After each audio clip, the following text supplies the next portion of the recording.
सोलापूर शहरातील जिल्हा रुग्णालय आणि महिला रुग्णालय या ठिकाणी कंत्राटी पद्धतीने काम करणाऱ्या आरोग्य कर्मचाऱ्यांना 4 महिन्यांपासून पगार नाही. पगार मागितला असता कामावरून काढण्याची धमकी संबंधित कंपनीने दिल्याने त्याविरोधात कर्मचाऱ्यांनी संघर्ष कामगार संघटनेच्या नेतृत्वाखाली जिल्हाधिकारी कार्यालयासमोर आंदोलन करून लक्ष वेधले.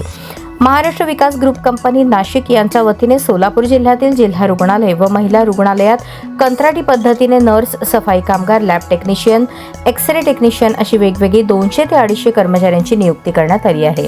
मात्र या कर्मचाऱ्यांना मागील 4 महिन्यांपासून पगार दिलेला नाही. पगार मागितला असता कामावरून काढून टाकण्याची धमकी संबंधित कंपनी देत असल्याचा आरोप या कर्मचाऱ्यांनी केला आहे. संघर्ष कामगार संघटनेचे अंगद जाधव यांनी मागण्यांची माहिती दिली. कर्मचाऱ्यांना 4 महिन्यांचा पगार त्वरित मिळाला पाहिजे. कामगार कायद्यानुसार मूळ पगार, इतर सर्व भत्ते मिळावेत. कामगारांना पेमेंट स्लिप मिळावे. 10 वर्षात कंत्राटी पद्धतीने काम केलेल्या कर्मचाऱ्यांना कायम सेवेत सामावून घ्यावे अशा कामगारांच्या मागण्या आहेत. या आंदोलनात थॉमस नवगिरे, राहुल जाधव, काशीबाई सुरवसे, प्रणाली भोसले, हर्षदा दळवे, वनिता कासे, लक्ष्मी कालखैतवाले, पुष्पावती थोरात यांच्यासह कर्मचारी मोठ्या संख्येने सहभागी झाले होते.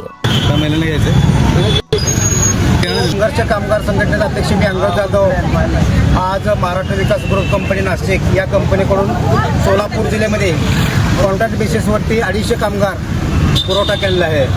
मात्र 2-3 वर्ष कंपनीनं चांगल्या पद्धतीचा प्रतिसाद देऊन प्रत्येक महिन्याला वेळेवर पेमेंट दिलेला आहे.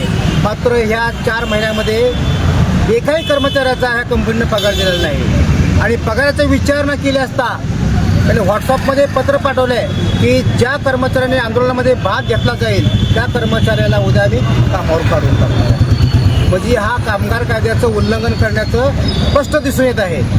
मात्र त्याला फोन केल्यानंतर आरेवारीची भाषा हा माणूस करत आहे. कोण काय करतंय, मी राजकीय पुढाऱ्याच्या पाठीशी, माझ्या आहे कंपनीच्या पाठीशी राजकीय पुढारी आहेत, त्यामुळे मी कोणाला जो म्हणत नाही तुम्हाला काय आंदोलन करायचं ते करा, मी पगार पाठवत नाही. CS मॅडम म्हणते तुम्ही काम करा, आज तुमचा रोजगार जाईल, आज तुम्ही बेरोजगार होचाल, असं भ्या ह्या कर्मचाऱ्याला घातलेलं आहे. मात्र कर्मचाऱ्याला कुठल्याही भ्याला किंवा कुठल्या आश्वासनाला न बळी पडू देता आज संघर्ष कामगार संघटनेच्या वतीने मी सर्व कर्मचाऱ्याला एकत्र करून आज तिथं ठिय्या आंदोलन घेतलेलं आहे. मात्र आज ठिय्या आंदोलनाला बसल्यानंतर हेमंत भांबरे यांनी फोन करून सांगितला आज 1 महिन्याचं पेमेंट करतो, उद्या 1 महिन्याचं पेमेंट करतो आणि मला 4 दिवसाची मुदत द्या, 2 महिन्याचं पेमेंट असं करून 4 महिन्याचं पेमेंट मी कर्मचाऱ्याला देतो. परंतु आम्ही म्हणलं लेखी स्वरूपात तू पत्र दे, त्यानंतर आम्ही आंदोलन उद्यापासून बंद करतो. आज मी जिल्हाधिकारी यांना एक निवेदन देऊन कलेक्टरला मी निवेदनला मांडणी करणार आहे की बाबा ह्या कर्मचाऱ्याचा तात्काळ प्रश्न जर मार्गी नाही लावला तर ह्याहीपेक्षा कडक आंदोलन दररोज आंदोलन केलं जाईल जिल्हा रुग्णालयासमोर. उद्या जर आज पेमेंट नाही पाठवलं तर उद्या जिल्हा रुग्णालय या ठिकाणी रस्ता रोको आंदोलन केलं जाईल. आमच्यावर गुन्हे दाखल झाले तर काही हरकत नाही. आज समाजासाठी गुन्हे दाखल झालेला काही हरकत नाही, त्यामध्ये आम्ही ते गुन्हे द्यायला खंबीर आहोत. मात्र माझ्या कर्मचाऱ्यांना जोपर्यंत कायम सेवेत करून घेत नाही तोपर्यंत हा लढा आम्ही न्यायालयीन लढा हा लढलाच जाईल आणि कर्मचाऱ्याला न्याय द्यायचं काम ही संघर्ष कामगार संघटना दिला जाईल. आमच्या मागण्या आहे 4 महिन्याचा पगार मिळाला पाहिजे.